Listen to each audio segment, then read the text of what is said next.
अनेक जण म्हणत होते की मनोज जरांगे पाटलांची क्रेज संपली, मनोज जरांगे पाटलांच्या सभेंना आता गर्दीच होऊ शकत नाही. काही येड्या बाबळीच्या लोकांनी तर याच्यावरती गाणं सुद्धा बनवलं होतं. अरे ढोपराला आग लागली, पळा पळा पळा.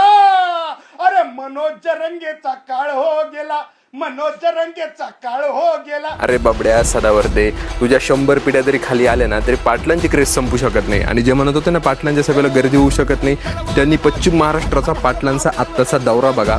सोलापूरच्या माढ्यामध्ये रात्री 12 वाजता सभा झाली आणि या सभेला प्रचंड अशी तुफान गर्दी होती. ही आहे पाटलांची क्रेज. कारण काय, असं जो प्रामाणिकपणे काम करतो समाजासाठी त्याची क्रेज कधीच संपत नाही. जे म्हणतात ना पाटलांच्या सभेला कोणी येऊ शकत नाही, पाटलांच्या सभेला मराठा समाज येऊ शकत नाही, त्यांनी एक गोष्ट कायम लक्षात ठेवा, पाटील जिथं मानतील सभा तिथं अर्ध्या रात्री सुद्धा मराठा उभा.